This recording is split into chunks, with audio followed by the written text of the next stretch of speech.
Klaus Zellmer, the man who runs Porsche North America. We're going to talk about the market overall, the 911 Speedster that you're showing for the first time. Are you comfortable with what you're seeing for the luxury market in the United States? Because there was some concern at the beginning of the year things might be softening up.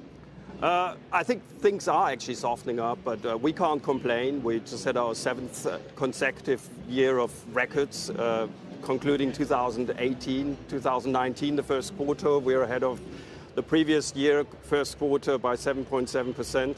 So we're in a pretty good spot at the moment. What's driving that softening of the market, if you will? I think we see a saturation of new car sales in the United States, a plateau, 17 million cars, new cars per year. That's probably how much the market can take. And then, the market gets tighter and you have to be better than your competitors. So into that, you bring the 911 Speedster. You still believe that the 911, it is the flagship. And when you mention Porsche to people, immediately someone says the 911. Still has areas where it can grow, correct?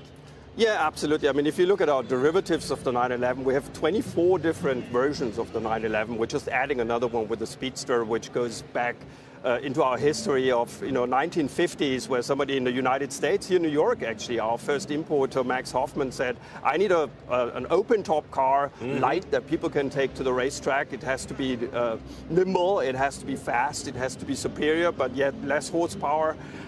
So something different for the market, and that's how the Speedster came about, and we're just about to introduce the new one. Let's talk about the TAYCAN. Comes out later this year. That'll be our chance for you guys for us to say to you guys, do you have the vehicle that could give the Tesla Model S and the Tesla vehicles a run for their money?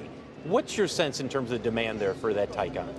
I think the market is now ready for battery electric vehicles. I think actually we can thank Tesla for preparing the market for that kind of interest, curiosity. Now we're going to be in the market with the TAYCAN, which is our battery electric vehicle. We call it Soul Electrified because it's going to have the Porsche soul. It's going to drive like a Porsche. It's going to be the real sports car in the market, and the demand in terms of depositors and hand raisers is staggering. Joe, you've got a question for Klaus? Klaus, Joe's got a question for you. Yeah. It was about last year, Klaus. There were dealers complaining that they couldn't get 911s on the East Coast. I mean, they were complaining vociferously that it was not a demand problem, it was a supply problem. What was it? It had something to do with emissions or something? Or are you familiar with what I'm talking about? It was very, very difficult for them to get product to satisfy the customers that wanted them.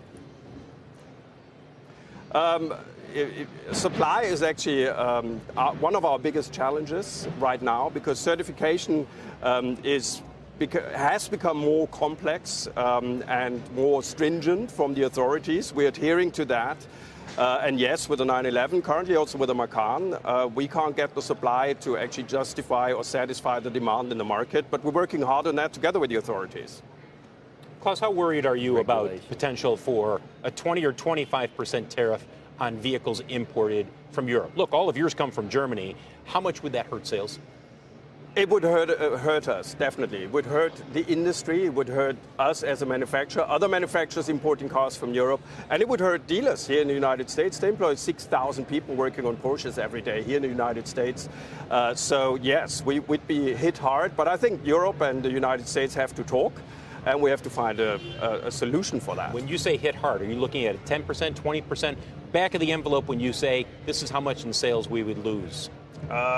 We would lose definitely more than 20% if we would get the 25% on top on our pricing, which is already quite ambitious. Klaus Zellmer, the man who runs Porsche North America.